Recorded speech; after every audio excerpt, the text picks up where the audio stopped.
So this is our team here in the office. We've got Denise. So if everybody ever, I always like to point out Denise. This is Denise right here. She is our online computer support. She actually lives in Pittsburgh, and so the person you're always talking to is Denise and stuff. And she has got the most bubbliest personality, and so I always like to point her out because no one ever gets to see physically her face and stuff. And she is a really, really valued member of our team.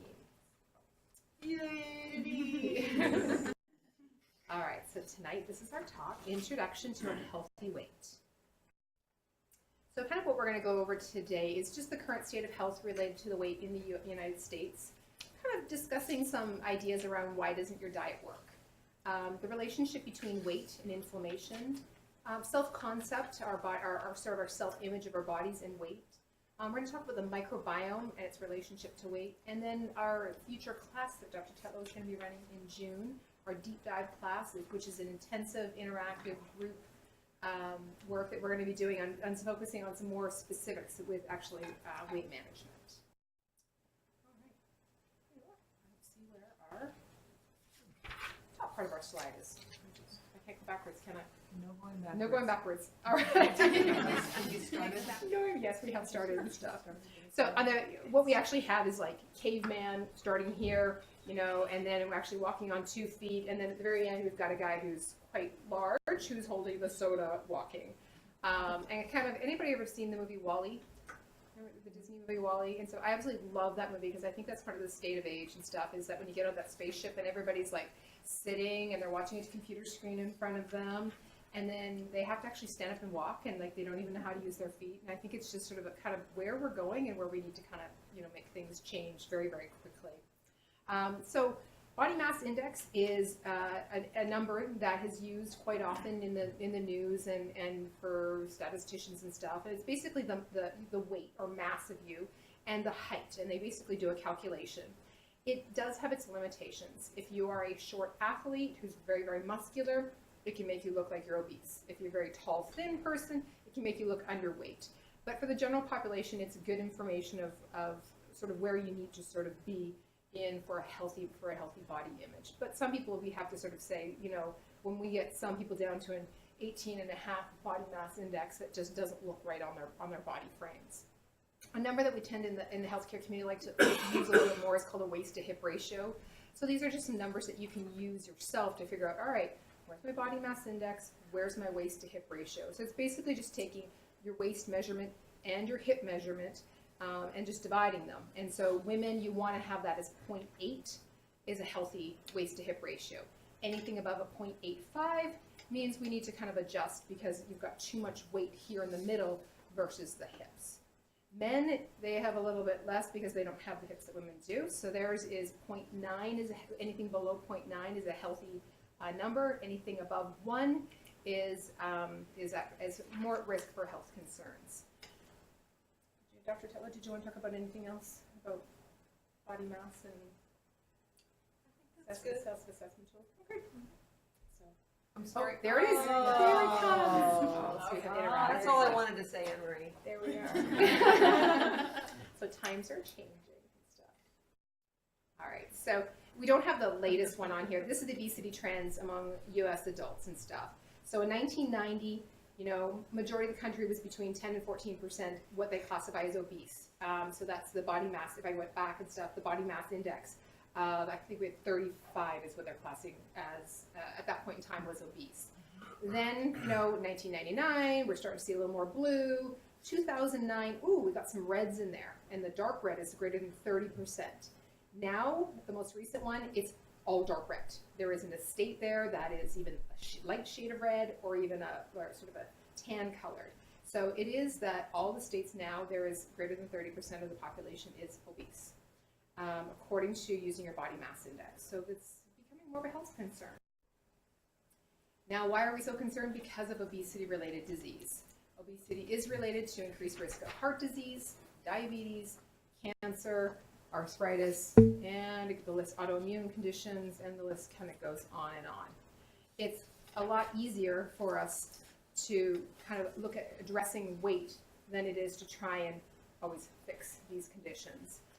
So having extra weight on our body, not only does it affect our quality of life, but it also increases our mortality and our morbidity.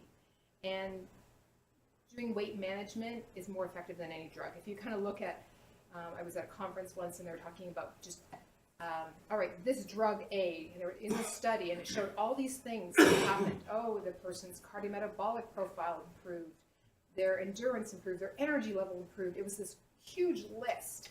And then everyone goes like, what drug is it? Like, I want to put my stock in that drug. And it was really weight management. It was, changing our diet, exercising, dropping some weight helps us change all those things. And so if there was a drug out there that could do it, man, we'd all want to purchase it and stuff. But that's why it's so important, because it does change the parameters of disease. So the lifelong trick is get the old garbage out and reduce the new garbage and bring it in. All right, so why doesn't my diet work? This is kind of getting into more of our stuff here. Number one reason is detoxification. We just have poor detoxification, and it's becoming more and more prevalent because our environment is becoming more toxic every single day. Diets also don't work because of inflammation going on in our body. Stress is a huge component, and our lifestyle choices as well. Anybody have any other ones that they want to add? I'm so glad that it's detoxification is really be centering on that so much. Yeah, and so detoxification is a necessary component for weight loss. And everyone goes, oh, well, detox, like my gallbladder, my liver, my gut, like what is detox? And there's many different types of detoxification. We've got our organ systems in our body. Our skin is the largest detoxification organ in our body. We have our lungs, and they detoxify environmental air. We have our GI system, so our small bowel, our large bowel. We have our gallbladder and liver as well, which are huge detoxification organs.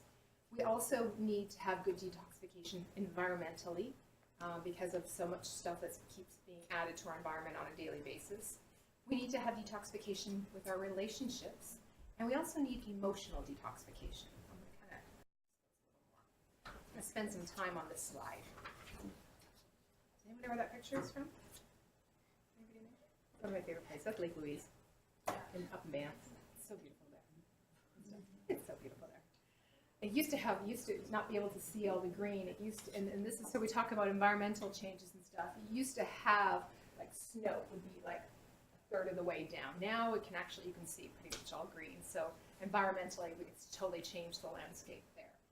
So the time you spend taking care of yourself in a preventative manner is less than taking care of yourself when you're diseased or sick. So we need to create space in our life to take care of ourselves. We spend so much energy taking care of those around us, but for proper weight management in our life, we need to really spend the time and effort taking care of ourselves. And weight management isn't really hard, it's just time. And it's a little bit of planning and organization, but you need to give yourself that time. So supportive relationships are key with having good long-term weight management strategies. The Daniel Plan, has anyone ever heard of that? Yeah. So Saddleback Church, it's in the Midwest. I'm not exactly sure where it is. Southern California. California, is that okay? So Pastor Rick Warren, Dr. Daniel Amen, and Mark Hyman came up with this sort of diet program for the members of one of these large churches. And it had 15,000 church members. And they put people on this sort of healthy lifestyle management program. And in 1 year, anyone guess how much weight they lost? 15,000 people? No? 250,000 pounds in 1 year. Pretty amazing, right? And do you know what, and they've done like retro, and this was in 2011. They look back at it and they go, well, what was the key? What was the diet? Was this? And the number one thing, supportive relationships. These people lost weight because they were supporting each other, helping each other out. So when they had community gatherings, they would change the type of food they would bring. They would, help each other out. When someone had stress in their life, maybe a loss in their life, they would be there to support them. And food wasn't the key thing. It was the relationships. So that was sort of the big thing about this program moving forward. And they've done a lot of talks about it, is you need to have key people in your life that are going to be there to support you, not kind of, oh, you've lost weight. And we've all heard, know people in our lives that, oh, you lost weight. And then, I want some cake. It's like, don't sabotage all the work I've been doing and stuff. So, and it's their issue, not really yours and stuff. But you need those people in your life to kind of help with that. Work-life balance. I think we all know about finding our passion in our life and finding that balance with required that you need to meet the needs in your life. So having a job that you love, family, great families, outside activities that you love to do. So having passion helps you to find that good work-life balance. If we're always like work, work, work, work, work, where do we have time to take care of ourselves and take care of the balance that you need? Vacations. I want to know, everyone here, who took all their max vacation last year that they were allowed?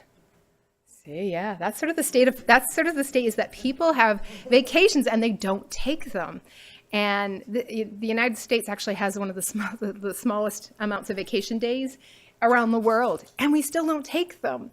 And I know there's lots of reasons why and stuff, but we need that vacation, to get out of our regular routine, to kind of reflect on ourselves, sort of like we did a centering, but have that time to reflect on, oh, what do I need to help me out a little bit more? So I think we really need to look at those vacation days, or call them our mental health days and stuff. Detox from electronics and stuff. Electronics are energy suckers. They're always there. You can always look at them. There's always a TV. It's on demand. And one of the big things that, is sort of happening with our children nowadays is everything's on demand for them. They don't have to wait for anything. So they want the quick fix. They want it now. And I think we're sort of getting sucked into that as well. And we have to sort of sometimes say, no, put it away, put it down. I don't need these things and stuff when I could spend time doing something that's more like going for a walk, working in my yard, prepping a meal and stuff. So we have to sort of think sometimes take a break from electronics. And Claudia was just on a retreat and stuff where she had to put her phone away for, was it 10 days? 10 days. And how many times did you actually think about your phone? Once. Once, yeah. Yeah. So I think we sometimes just need to, even if it's just a weekend, putting our electronics away and stuff and see, wow, what do I like to do? What do I like to cook? Instead of always being engaged into something sort of very energy taxing to our bodies. Clean fluid intake. I think it's really important that we need to look at some of our water sources, getting our purifiers in our water, drinking clean fluids. So water, tea, I don't mind coffee, but even sometimes coffee we have to be a little bit careful with in moderation. And even clean coffee too. Coffee can be potentially high in some mold toxins, which can affect detoxification and weight loss as well too. So clean fluid intake and drinking. We need to, I love seeing all the water bottles around here because we need to keep our fluid intake up. One of the things that I learned long time ago from a bariatric surgeon, he was like, you want patients to lose weight? He goes, make them drink more. And just clean water. He goes, 20 minutes before a meal, have them have a big glass of water.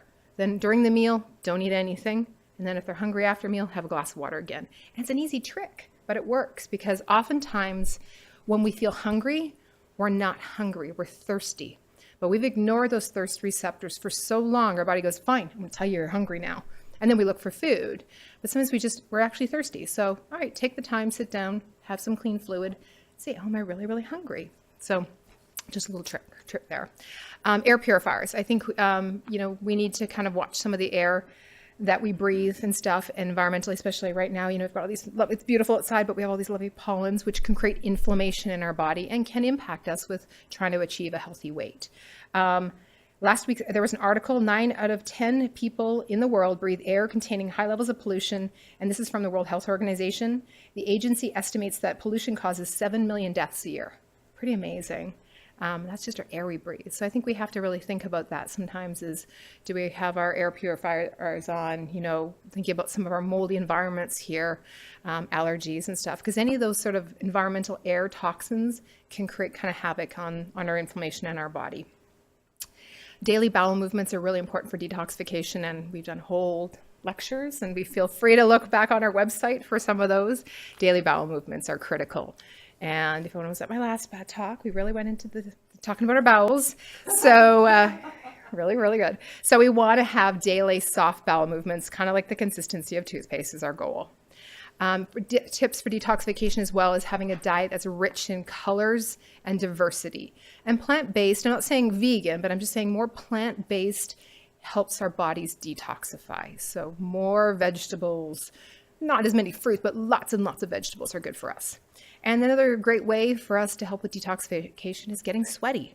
And that doesn't necessarily mean exercise. Some people it's taking, a bath. Some people it's getting into a sauna, going for a swim, just anything that we can physically get sweaty. So release those toxins from our skin and from our breath. So this is just kind of our big key ways to detoxify and help with weight management. So this part here is just sort of a handout we give out quite often. It's called the phytonutrient spectrum foods. And so you can kind of see that there's red foods, orange foods, yellow foods, green foods, purple foods, and white foods. And every one of those colors and stuff has a health benefit.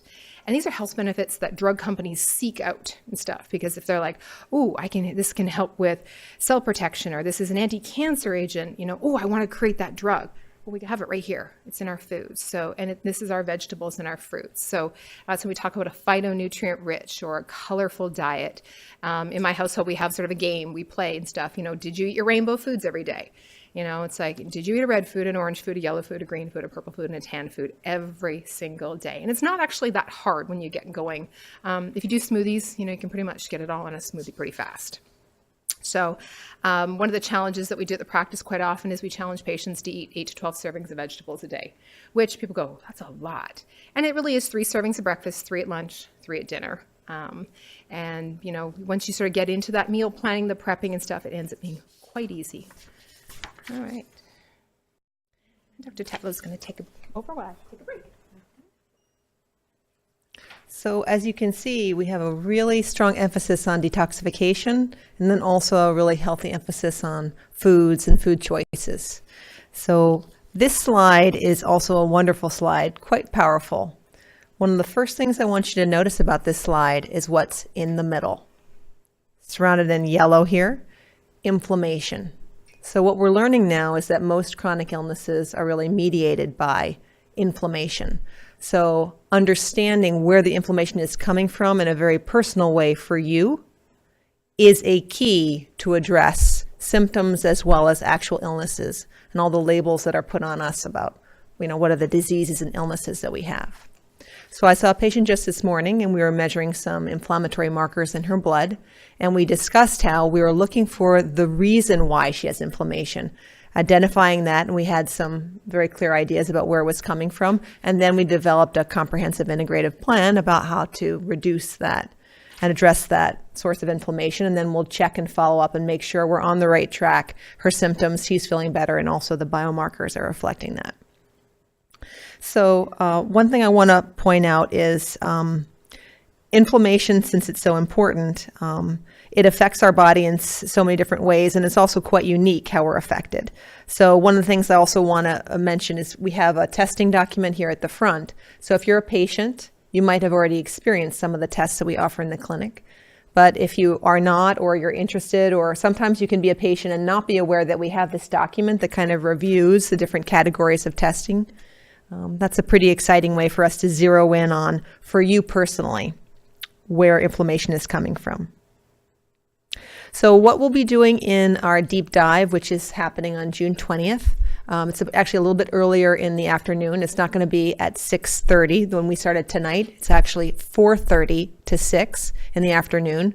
We're doing intensive classes. They're a little bit earlier, 4:30 to 6, 3 times over the summer. 1 in June, 1 in July, 1 in August. Claudia and I will be hosting those with you. And they're going to be a little bit different. And one of the reasons that they're different is they are going to be a little bit more interactive with written tools that we give you so that you can do some more self-assessment. And also we can personalize the process. So we'll be addressing some barriers to your health goals and also giving you some of that personalized support so you can address some barriers and make some personal progress. So that's a little bit of a different, it requires a little bit more preparation on our part. So we've been preparing for, I think, how many months have we been preparing? Months, okay? So we're really excited about that. We hope you will help us spread the word. And what we're going to be doing is also really focusing on slides, this concept that you see here, which is personalizing this slide. It's not just inflammation as an abstract concept, but it's really understanding where you are with self-assessments and other interventions. So Annmarie will talk about a great resource, which has a really fun cover. Yes. I have been talking about this book. I was at a physical therapy course in 1995. when I first heard about this book. So it's been around a long, long time. And it is a great book. They've actually added a whole bunch of new chapters and stuff to it. And we used it a lot in physical therapy for patients with pain and pain management and stuff. And the concept of eustress, has everyone heard that concept before? And distress? So eustress is positive stress. It helps to motivate us, focus our energy, and it helps our performance. So there's a good stress in our lives. Distress is, we know it as bad stress. It causes anxiety. It's perceived as it's outside of our coping abilities, and it feels unpleasant, and then it affects our performance. So our lives are all about balance between good and bad stress. Stress isn't bad. Our body that is unable to react to stress, though, whether it's positive or negative, that's bad. So it's the adaptation to our body. And I want everyone to think about this. Most of the impactful stressors in our life are self-created. We create our stress most of the time, not our environment. We're the ones. And we get to choose when a stress occurs how we want to react to it. Do we want to react? Do we not want to react at all? So this book discusses the role of stress and how some individuals can make themselves more vulnerable to disease based on how they perceive their stress in their life. Zebras don't get ulcers because they only fear things that will kill them. They see a lion, they run. It's a short-lived fear. It's done. No more stress. And go on grazing the grass and doing whatever zebras do. Dancing, obviously. Dancing, yes, exactly. It's tough. And which zebra is the one that gets eaten? The weakest one, the one that can't react to stress. The weakest of the group gets eaten. So we want to be the strong zebra and stuff. So our fears are chronic. When they're gone, we quickly replace them with something else. So chronic stress means chronic illness. And so I think a lot of things we need to talk about with stress and stuff is that really is a big key component of us managing our weight as well too. And the perception we have of our goals and our standards around weight and stuff, and how does it create a positive stress or is it a negative stress on our body? And people have heard me talk before, and we've had a talk on our adrenal glands. So our adrenal glands are our little stress glands, and it's our fight and flight, which is balanced with our rest and digest system. So our parasympathetic system and our sympathetic system. So our cortisol is one of the hormones that's produced when our bodies are under stress. And so we want to keep cortisol in kind of a tight level all day long, and if our body gets under a stress and we perceive it as a stress, like a car accident, our cortisol will go up. It helps our body do a couple things to react to the stressors, and then it comes back down. But, if your boss yells at you, or your kid, smashes your car, or you didn't get your raise or something, those cortisol levels can kind of go up and down, and it can keep, affecting our health, because that cortisol can increase our inflammation. And cortisol can be tightly controlled also by our blood sugar as well too. So if you think about it, if your body's under chronic stress all the time, you're just, you're a wired, tired kind of person. You're always I have lots of stress in my life and stuff. And I'm going to skip meals because I have to lose weight. And I've got my 25th anniversary and I need to go to it. And I want to be, and you just get yourself all worked up. Now I'm just going to starve myself and stuff. So then all of a sudden your blood sugar starts dropping. What does your body do? She's starving us. Raise the cortisol. And what does the cortisol do to our body? Let's protect you. Let's hold on to this weight. We're not going to let you lose any of this weight because you're starving yourself. That's not what we're trying to do. We're trying to lose weight. But when you kind of fluctuate your blood sugar, you mess with your cortisol. You mess with the stress in your body. And this is to protect us. So your body is feared that you are starving it. So it will protect you, not in the way we're looking for. So Dr. Tetlow is going to kind of go through blood sugar. I think if we keep pressing it, get the whole. Great. So that's super helpful to make the connection with cortisol. Cortisol, our stress hormone, it's high when we're stressed. It's also high when we're hungry for a longer period of time. We're not having regular meals. Your cortisol will go up because the cortisol will go and mobilize those blood sugars, because you're not eating food and nourishing yourself, bringing in the blood sugar from your diet. You need to basically produce blood sugar from the inside out, which is actually a stressful process. So this is a great slide. We actually go into this in depth. There's in June, on June 20th. So this is, we'll go in this order. Here we go. So one thing that's important, blood sugar's on the left going up. So low blood sugar going up to high blood sugar, right? Time. And if we take a look at this far right on the bottom, if we have too low blood sugar, we just have what Annmarie described. We're going to store fat. So if your blood sugar is too low, you're going to hold on to fat cells. You're not going to lose weight. You'll be much more likely to hold it. The next thing we're noticing, if you're having too high blood sugar on average, more like a diabetes state, where blood sugar is not actually getting into the cells where it's needed, it's staying in your blood and circulating. That's what diabetes is. You're going to be storing fat as well.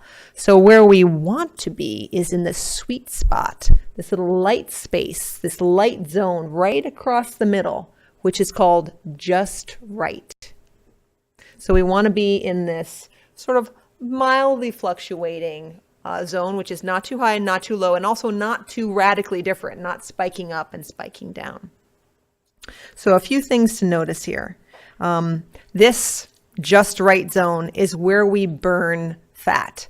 It's where we mobilize those adipose or fat cells. We actually recycle them and lose the overall volume, the overall number of fat cells. So an important piece is timing of our meals. And as we said, if you go too long and you haven't eaten, your blood sugar will drop. So we do often suggest in the clinic having meals more frequently, like every 3 to 4 hours. And another piece is the types of foods, the food choices that we make. So you can imagine there are going to be foods that spike your blood sugar up, right? And then you're going to have an insulin response and then crash. So this is called the glycemic index of the food. What does it do to your blood sugar? So what are some examples of some foods that are going to spike your blood sugar? White bread. Fruit Loops. Snickers bar? Soda. Great. So these are foods, especially any processed sugar. I mean, processed sugar is extremely highly concentrated sweet, very confusing for our system. In fact, even some of the sweeteners that come out as sugar substitutes often confuse our body, and we perceive it as very sweet. So we're going to have an insulin response to those. Other pieces are this apple is used as an example. Let me see if there's any more. Okay, so I can't go back, but the apple was an example of, let's say you have, apple's not a bad food, but let's say you have Fruit Loops for breakfast. Fruit Loops with that high insulin response, and your blood sugar goes up, so then your insulin goes up to match it to try and get that blood sugar out of your blood and into your cells. That's going to set yourself up for like a day of inflammation, because you're going to be having those blood sugar spikes and then cortisol spikes and insulin. That's kind of a setup for the rest of the day that we like to talk about. Breakfast is an important meal to choose your glycemic index foods properly. Mm-hmm. So we'll talk about fiber a little bit later with Rachel and some ways to improve the glycemic index of foods. It's a little sneak peek.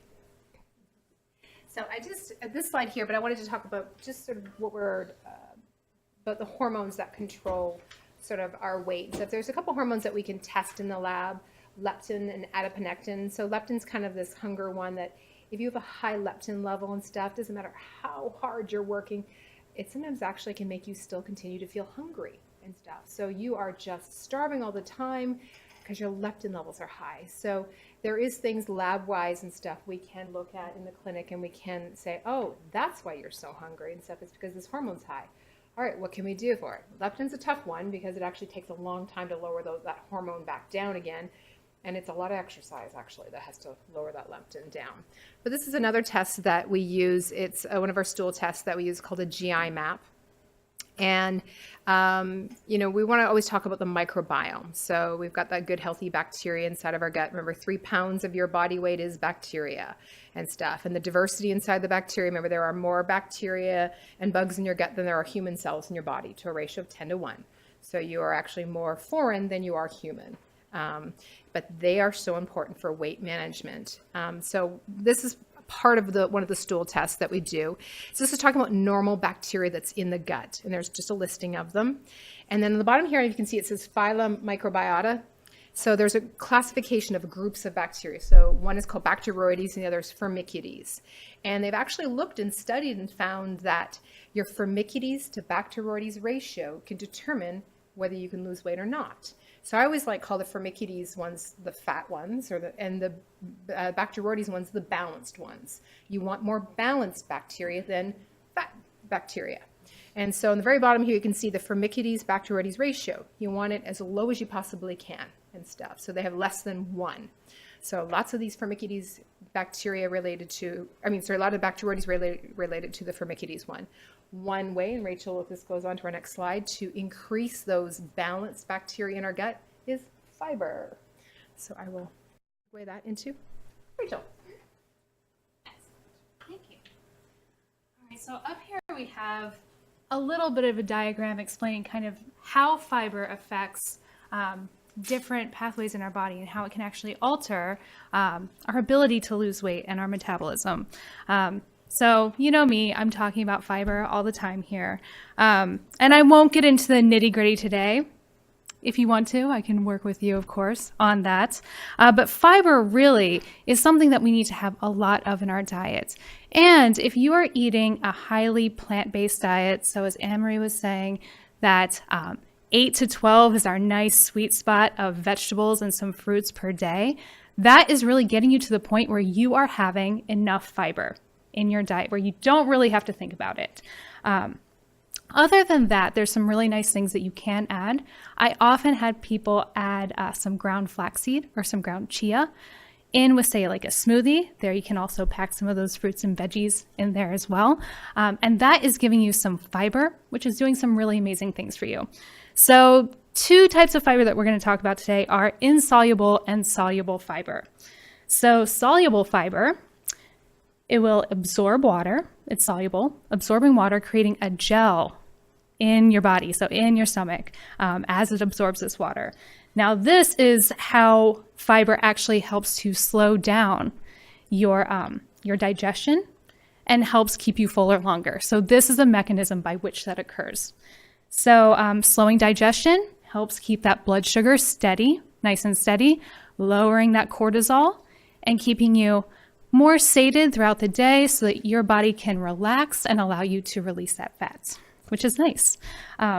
Also really good for balancing cortisol levels and all these wonderful things that go into just a healthy metabolic state. Insoluble fiber works as a bulking mechanism. So it will actually bulk up your stools along with water. Very important to add that water as well. If you add too much fiber without adding that water, you are going to be constipated.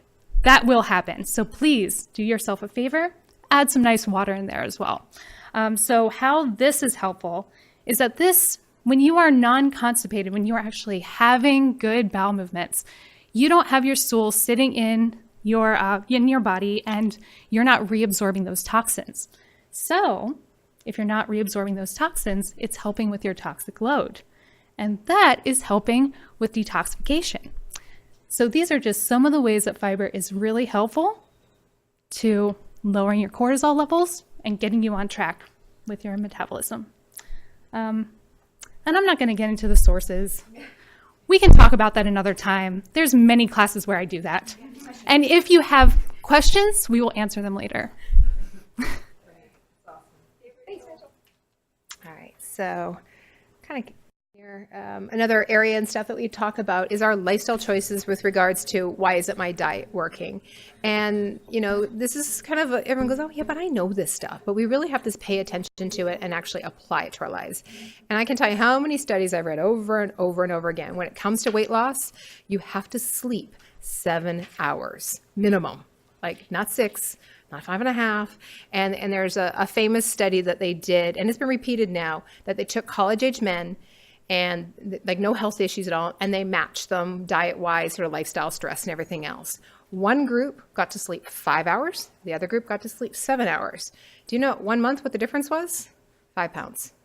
You know, just between 5 hours of sleep and 7 hours. And I think we all sort of know that when we get a better night's sleep, and we're talking a good sleep.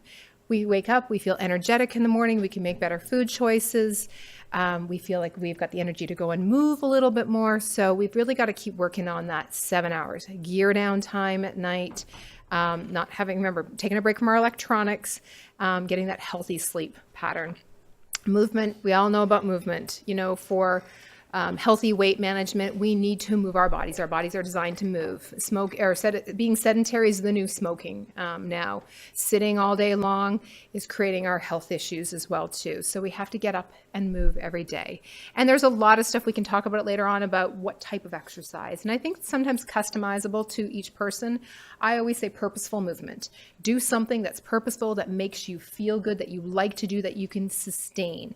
Exercise needs sort of, I think nowadays we need to almost have it like brushing your teeth. Brushing our teeth is a habit. We know how important it is. We do it.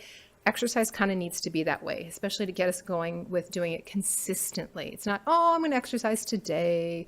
Oh, no, I'm too tired today. I got a long work day. I have lots of meetings and stuff. So we need to kind of plan it into our day, make it part of our routine, and just kind of be consistent with it. We've kind of gone over food choices. That makes a big difference. We can spend a lot of time on diets. We really encourage more, we said a lot of colorful foods, clean foods. There's a lot, especially from a detoxification perspective, about eating more organic, grass-fed, free-range, because those foods have more nutritional density. And then gratitude is a big thing I think we also need to spend time on with our weight. And I have a 13-year-old daughter, and I always say, gratitude, not attitude,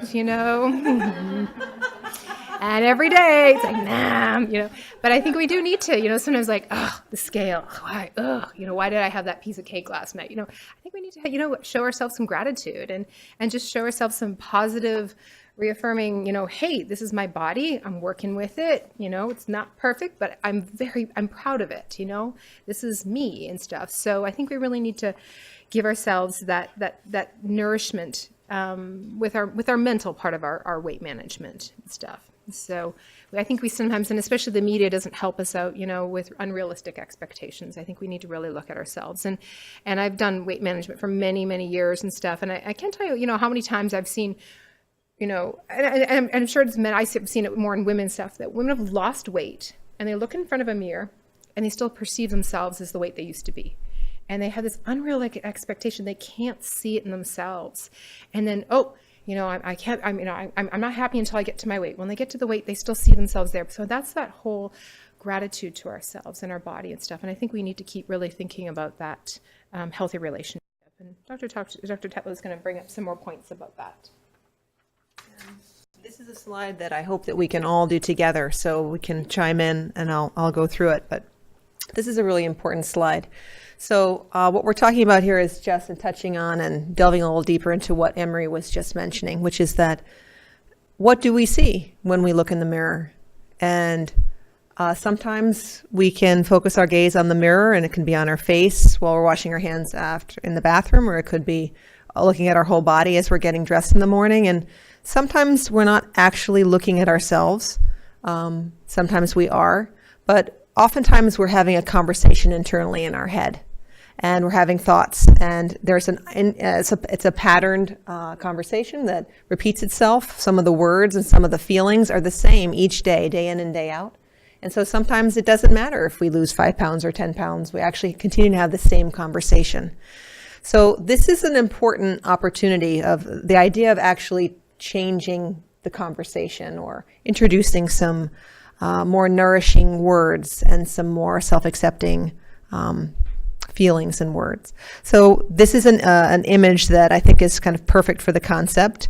There's a woman who has a particular shape, and what she sees is actually not what other people see more objectively. She sees something different and is experiencing something different inside of herself, and that might be because of how she feels and how she feels about herself. So how do we feel about ourselves, and how do we talk to ourselves?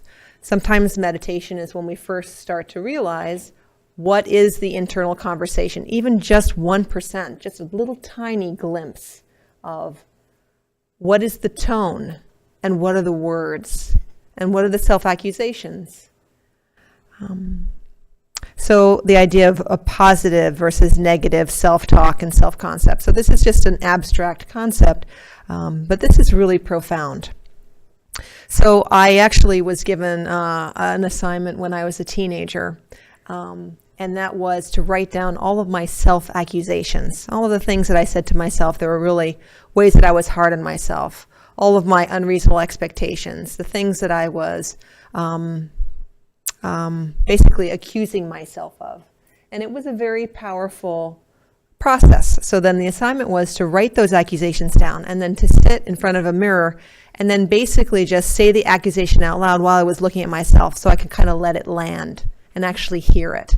And it was a very profound process. So I did that when I was about 15 years old. And I remember that to this day. And I think it's good to kind of revisit that and to bring those into our awareness because they're kind of subconscious and out of our awareness and we're just saying these things ongoingly. For example, need to do more. That wasn't good. Just these little comments that we make to ourselves. So one of the ways we become aware of our relationship with ourselves is what is our relationship with food choices. Of course, we also get to see our relationship with ourselves with how we treat our partner and our friends and our family, right? Are we being friendly? Are we very irritable? So that's sometimes a way to keep the finger on the pulse and see where we are with ourselves. But today we're focusing on our relationship with food, how we eat, what we choose to eat, and how is that actually reflecting about do I feel good and do I feel good about myself? So another point that we're making here is sometimes we have strong feelings. In fact, all the time, every day, we all have strong feelings. And we don't get a lot of training and skills training about what to do with those intense and strong feelings. So we experience frustrations, we experience anger, sadness, terror, many feelings. And we don't exactly know what to do. So it's one thing to say, oh, yes, I'd like to be able to feel and practice feeling, but we need to be mentored in that, but to practice that, learn how to do that. It's a step process. So sometimes we eat instead. So I'm sure all of us can imagine how many times in the last day, month, years, we actually use food as a way to deal with intense feelings. So that's actually a physiological choice that has helpful consequences. When you eat, it does calm you down. It does move you from a fight and flight to a rest and digest. But also it is a toxic thing to eat when we're not hungry. So I'm not expecting any of us, and I'm not expecting myself to only eat when we're hungry 100% of the time. But that is sort of how our bodies are designed. It's an invitation. So how do I feel after eating, not for purposes of nourishment or because I was hungry? How does it feel? And this is a tough place to be. It's a tough place to, and that's also why we develop other behaviors to kind of deal with those uncomfortable feelings after we make some choices that are a little bit more self-destructive. How do I feel about eating too little or not eating at all? Restricting sometimes can come in the most healthful guise. So we have many patients that are very committed to their health. They are 100% willing to take recommendations and do a test and come into the office and get it interpreted together. And sometimes we're noticing that there's just severe restriction in the foods that are eating. Out of, the reason that's happening is for health reasons. But actually, when we look at it, sometimes we're definitely over-restricting, and that can be a reason to see Rachel, the reason to have an appointment of how to liberalize our diet and have it still work for us. Sometimes we're restricting because we're having reactions to foods, and there's real reasons. So we need help to not over-restrict. And of course, there's this cycle we can get into, eating too much and eating too little. Anything else you ladies want to add to that? I would love to add that, we so often, we're very, very good at skipping over, going straight from the emotional state to food without that dialogue with ourselves. So we're very good at finding that way to just move to food without having to really think and feel about that emotion. So a lot of the times what I work with a lot of people on, as I know you do as well, is actually identifying when that point is happening and start developing other coping strategies to move you or just give you that space to have that dialogue and perhaps make a different decision or use a different coping strategy where you would normally just automatically, without thinking, go to food. And that can be really powerful. Fantastic. Also, we sometimes recommend just trying on a habit. It could be for one meal a week, or it could be one day a week, or for a couple of days a week, which is, oh, for this day a week, I'm going to sit down when I eat. Or trying not necessarily chewing for a certain number of times, but this one day a week, I'm going to chew until I can feel the flavor and the taste of the food change. So actually deciding to swallow because of some sensory experience, some direct experience. So there's different choices and different habits and different things that we can try on. And sometimes that the challenge can be very helpful to have that personalized. That's not the same for each of us because we're in different places. And of course, some of us are in a great place with our relationship with food, and then we cycle to not so good a place, and then we come back to a good place with food, and we're doing this spiral. So we never come back to the same difficult place exactly in the same way, but we're never, right, we're always having different challenges at different times and falling off the wagon, so to speak, and then coming back. I think it comes back to a slide we put up at the very beginning about self-care. Taking time for yourself to figure out how can I take care of my body and stuff. So is it that you rush to a food and don't think about it because you're not prepping, because you don't love to cook, and so, I'm hungry, so I got to eat the first thing in front of me. Is it because you're under a lot of stress in your life and you don't have any, we call it, our stress management toolbox. You don't open up your toolbox and go, okay, there's my meditation, there's my tapping, there's my, my herbal tea, there's my stress management toolbox. So I think we need to come back to that whole self-care piece and sort of see what can I do to care for me instead of and not relying it on the food itself. Mm-hmm. So we're kind of closing up a little bit. So in our deep dive class, we're going to get a lot more into some gritty stuff. And so this is just a picture of a food plan. And this is not the one that each person would be getting. This is just an example of one. This is the Institute for Functional Medicine. This is their Renew food plan. So just some stuff here. So the red dots are high histamine foods. The green stuff, nightshades. Blue is fermented foods. And there's a lot of different things we can do with food plans. There's detoxification food plans, cardiovascular, there's elimination diets. The Renew one is kind of sort of a balanced diet, but it still comes down to we want to give you some tools to basically say, all right, this is sort of what I'm going to follow. Here's some of my basic rules. This is what I need to go to the grocery store and start prepping and preparing and spending the time and space to take care of myself. So this is just an example I wanted to throw up. But you can see, I always want people to show this up, is look how much vegetables you are allowed to eat. Vegetables are huge. And we always just sort of go, I only like one or two.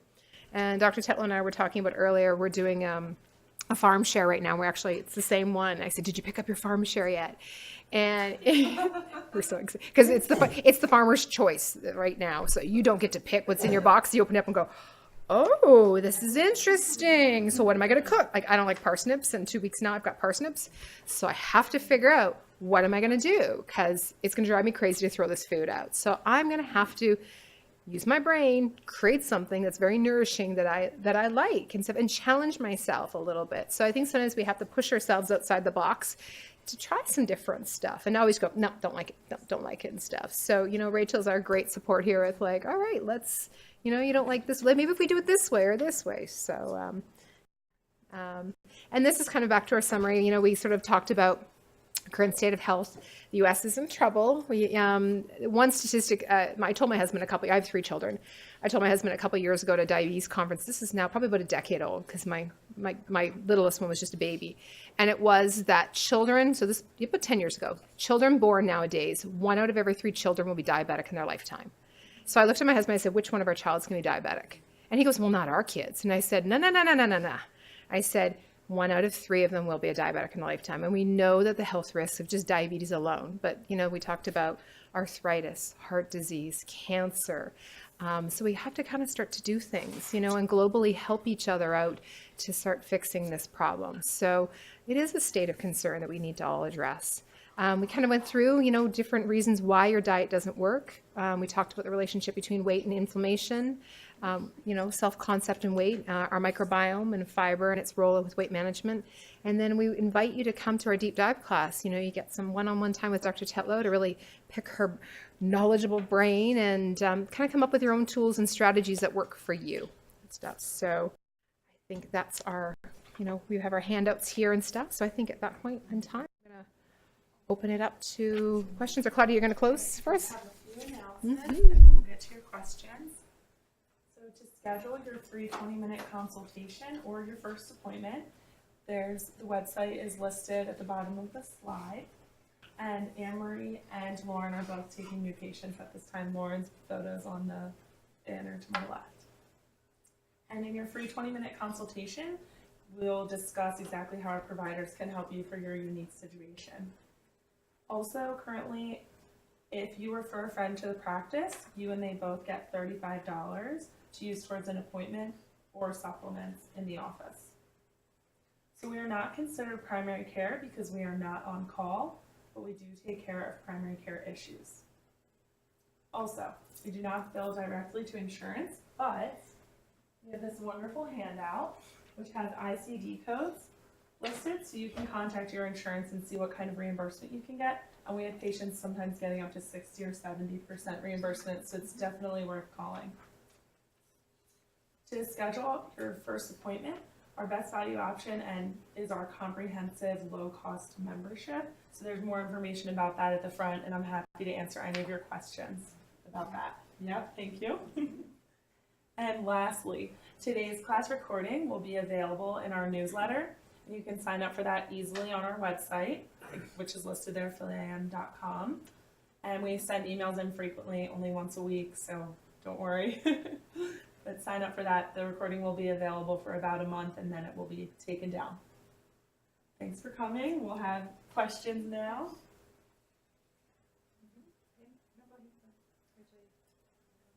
All three of us will be able to take some questions. I mean, I have a question. I mean, are there some questions? And then I'd like to put mine in the pool when the right time is right. Looks like we have a question right here. Yeah. I'm seeing an awful lot of information recently about prebiotics as compared to postbiotics. Mm-hmm. And I am so, tomatoes are bad for you, and beans are this, and it's very frustrating. So the question was about prebiotics and postbiotics, and tomatoes are bad for you, and something's good for you, and it's very confusing and frustrating. So prebiotics, good news, fiber. So that's awesome. We already covered that. Yeah, so prebiotics are really there, and the fiber is there to feed the beneficial bacteria in your gut. It is a thing. It is a thing, yeah, but it's the food for your microbiome. So another reason why fiber is so important to get into your diet. So again, that can be nuts and seeds, vegetables and fruits, also really fantastic sources of fiber. We don't have to do like a Metamucil. We can just up our veggies and fruits and get all the fiber that we need, for sure. And then as far as the issue with nightshades or any number of things that you can Google. Basically, diets are so individualized. What we need at any given point in time in our lives is in flux. So for anything that is good for one person, you can find an article or many articles that say that is the worst thing ever. This is what I like to call, and a very dear mentor of mine always called, paralysis by analysis. So just because it works for somebody else, or just because it's bad for somebody else, or that they can't tolerate it, doesn't mean that it's that for you. So it's important to keep that in mind, because otherwise, and I get this a lot with clients that I see, they're reading, they're very into their health, they want to feel good, and they just get so stuck because they feel like nothing is okay for them to eat anymore. So it's really important to remember, like when you start getting into that hole, that Google hole, please take a detox from your computer, shut it down, and really, sit with yourself, and when you're eating foods, pay attention to what you might be reacting to. Are you feeling achy in the joints after you have tomatoes or potatoes? Well, if you are, that might be a good sign that nightshades aren't for you. But a lot of people don't have that issue. So I could go on. Really helpful. Yeah, but it's very individual. Yes. I think it's all about finding balance. What works for too.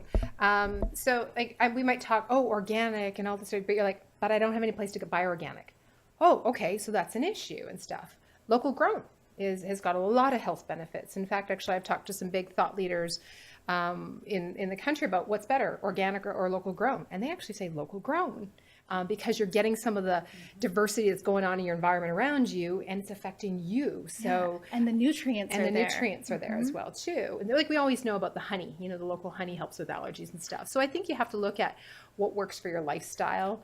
Are you a on-the-go mom and stuff, and you have to have veggies that are pre-cut because I don't have time to prep my food, or Do it. Yeah, buy it. Yes, spiralized. Actually, mine's the cauliflower rice. I have to buy cauliflower There you rice go. because it makes a mess everywhere and stuff. So you have to sort of think what works with your lifestyle. There's some what's the restaurant we were just talking about the other day. Snap Kitchen. Snap Kitchen, right? So there's some really healthy places that you can kind of jump in and jump out. They've got some great options. So there's always a way to kind of help that out. And then the prebiotic foods and stuff, I was just going to list a few of them. So inulin is one of them.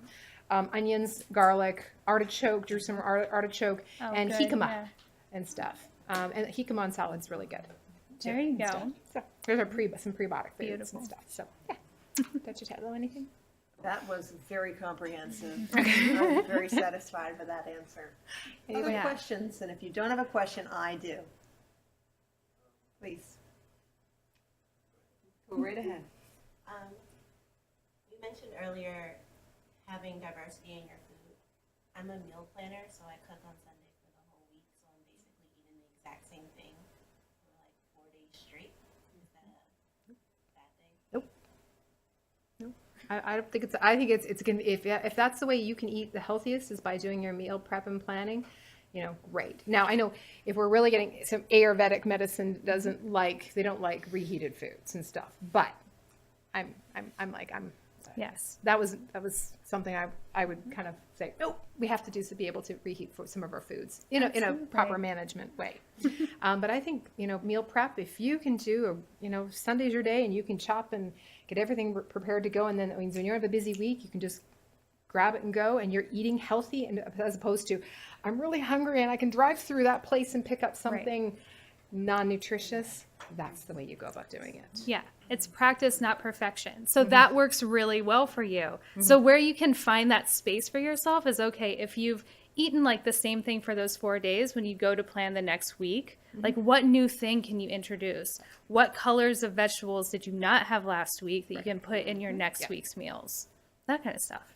And what would be the suggestion, let's say you were to do that and maybe freeze some of the portions of food so that eventually you're actually going to be able to take choices and take frozen. So maybe freezing so that it's not waiting for 3 days before you eat it. It was frozen and you just defrosted it, and then you actually have some other things to eat. A little variety. Any kind of commercial fiber for people on the go who aren't getting enough servings of fruits and vegetables to add? Do you have a preference as to? I guess it depends on what other kind of medical conditions are going on, things like that. Yeah. How do you do with some of the higher soluble versus insoluble and other digestive issues that come with certain fibers? Any general fibers that you recommend? Well, I think that you can buy cheapest one I think is ground flaxseed. So what fiber do we recommend? Yeah, ground flaxseed we use because ground flaxseed's got so many benefits from a hormone balance, from a microbiome balance, from a satiety balance, and it's cheap. It's cheap. Ground flaxseed. Yeah, Yeah, it's easy. you Not Metamucil No. for sure. Yeah. If you are a Metamucil fan, you can get just psyllium husk, which is the active thing in that Metamucil. That's the fiber that you're getting in there without all the added, yellow dye number. Whatever, I forget what it is, 6, but yeah. There's a couple of supplement products that we have actually in capsules and stuff we recommended to patients that have like the apple pectin in them, the psyllium husk. I have a couple other things. There are a couple products out there that patients are like, I just want my fiber in a pill. And Benefiber is easily dissolvable. There's some additives.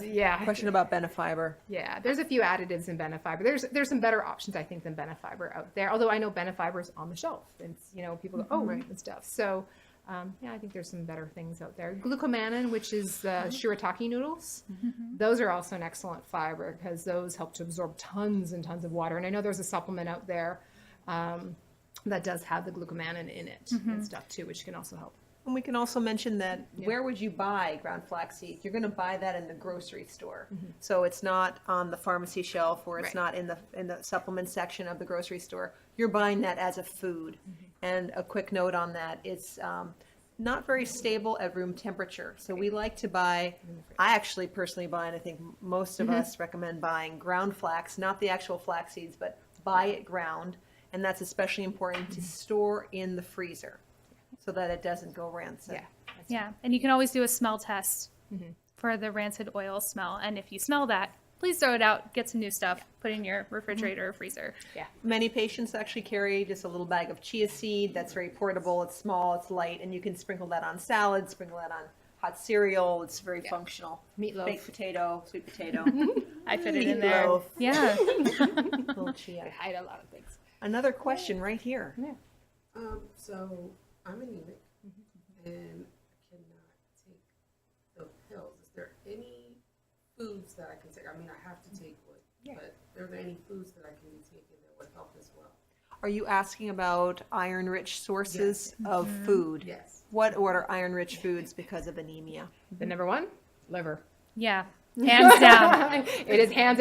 It's the best source of iron. It really is. It absolutely is. Yeah, and of course, like red meats, but liver, so good. And you can actually get that in a capsule form if you want to do liver, but you don't want to, eat liver all the time.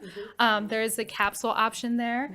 And also, your leafy green vegetables. Dark green vegetables. Yep. Yeah, dark greens, really good as well. Yeah, and you want to always for do iron. with some like citrus or Right. vitamin C to help Vitamin C. better absorption with it and stuff. But yeah, there's a lot of options. We have handouts and stuff of liver, and you can actually look at how many milligrams does each food have and stuff. Yeah.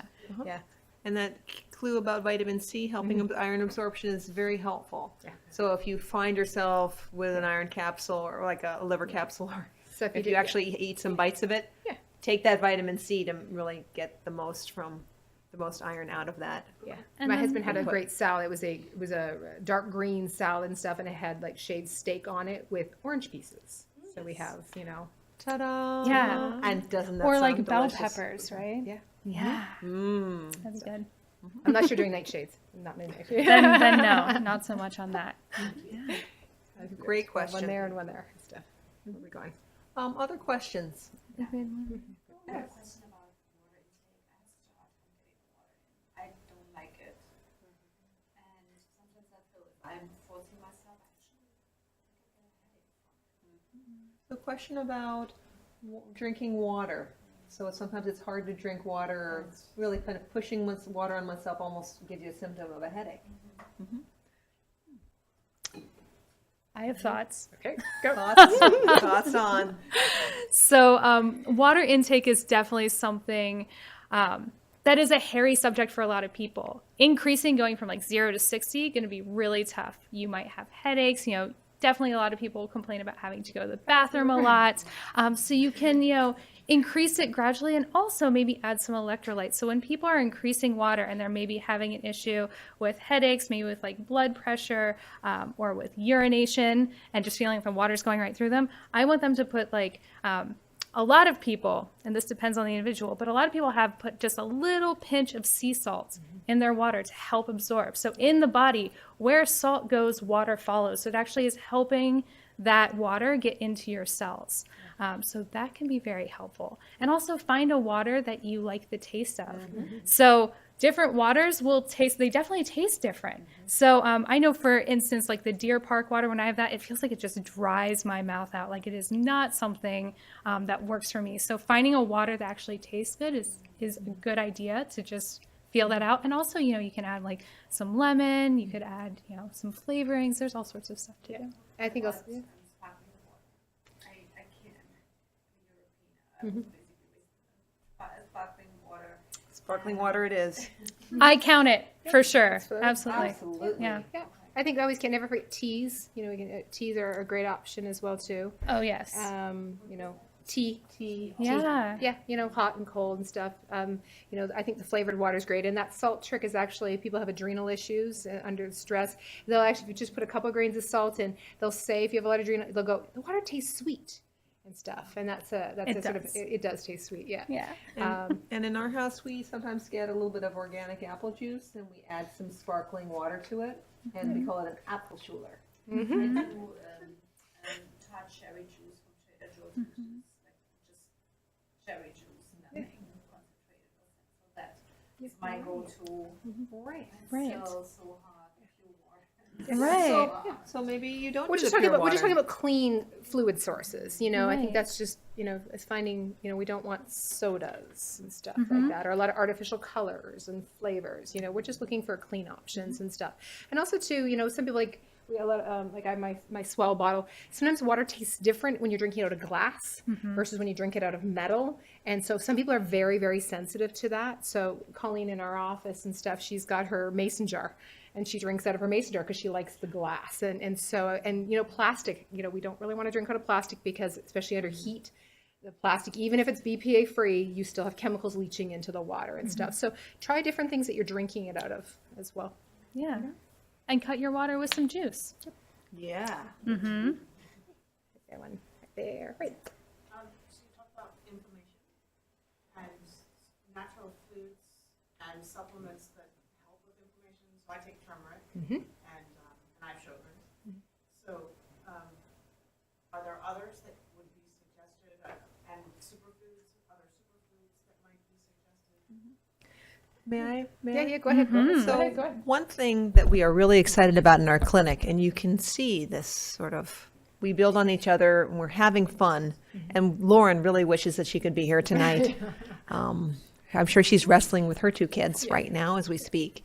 But one thing that's really important is that when we have an autoimmune illness, for example, Sjogren's, it's really helpful to look at in an integrative approach as to why is the immune system behaving in this way where we're having a self-attack, right? So this is a great question about foods, which we should answer your question directly, but we also don't want to miss a jewel here, which is that in a conventional approach to an autoimmune illness, you get a label, and then we try and suppress the immune system. In an integrative or functional medicine approach, we see that there is a pattern of inflammation, and we look for why. In your particular case, we use integrative testing, but we also use care and the relationship with you, listening to you, understanding you, and spending the time with you. And then we understand more of the personal reasons of the origin and the causes. And then we work to rehabilitate and actually repattern the immune system so that you are in a less inflamed state and your immune system is regaining some of that intelligence. And that's actually a deep dive after healthy weight. We're doing how to reestablish the intelligence of the immune system. And the final deep dive is the one on movement and bone health.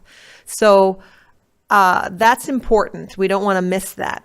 So, and that's what we do every day. We create personal integrative plans, and then we test, and then we meet with you so that you actually feel like you're feeling better, but also the markers are reflecting less. And we have people that have autoimmune illnesses that no longer have them.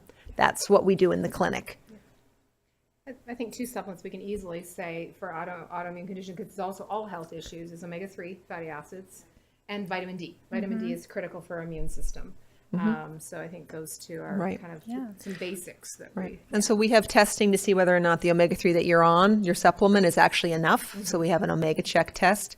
Vitamin D, you need to be tested because not everyone is the same. Sometimes people need to take more vitamin D to get to that target level. And our target vitamin D is different from most primary care physicians' target vitamin D level. So we like to see you at least 50 or 60, or in that range, 50 to 60. Autoimmune, a little higher. A little higher for, and also for bone health, autoimmune, there's different reasons we change the target. So also having triglyceride form omega-3s is very important for absorption. A lot of times we're counting pennies and saving money on omega-3s and getting less expensive ones, but actually they're not absorbable. Right. And why bother buying them? Yeah. So that's important. And you want a clean product too. You know, if you open it up and same thing, smells funky, you know, a little fishy, yeah, that one's a little rancid and stuff. And, you know, you want to make sure that it's a company that's doing like their mercury testing and stuff too. You know, because I don't know if people know that where they source their fish oils from, there's 2 places. You can either get it like Northern Europe but most of the fish oil is sourced down in Argentina, and they're big. They look like anchovies, but they're really big. Yeah. And they just smush them down. And they're warm water fish versus cold water fish. So completely different. And we know the bigger the fish is, the more toxic load it carries and stuff. So if you source that fish, you have a higher load, and especially if they're not purifying it and stuff like that too. So we want a cold water fish that's been purified, and a company that's monitoring their mercury levels. And I also say if you're taking a turmeric-based supplement, you want to get one that's concentrated. The curcumin is the active ingredient in turmeric, so you want something that's as highly bioavailable and as concentrated as possible. So you have to eat this much turmeric, and you have to cook it in oil to get it into your blood, rather than if you don't cook it in oil, it actually doesn't get systemically absorbed. It stays in the GI. So you need bioavailable and concentrated. So sometimes one of these little capsules or two of these little capsules are going to be this much turmeric. So then it would be worth the expense. So that's important. Yeah, they should biopyrin and stuff. It helps better absorption of it. Yeah. So I think we are at 8 p.m. We want to thank you for coming. Claudia, do you want to say anything, or should we just wrap up for the evening? Okay. So thank you so much for coming. We're available for some brief questions. What was your question? Oh, my question was brief. It was a little bit of a plant, and it was about it was about why. So maybe I'll very briefly, because we're just finishing and people are getting their things. Why does sleep contribute to weight loss or to healthy weight, managed weight?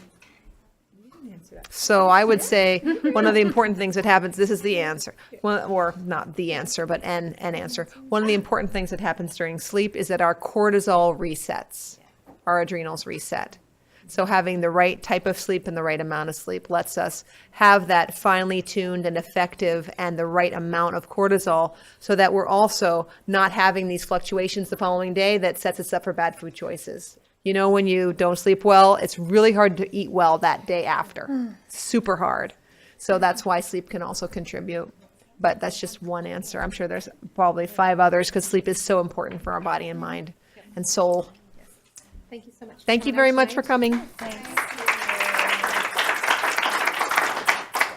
Please feel free to take any of the deep dive flyers and share them with friends and family. Nope.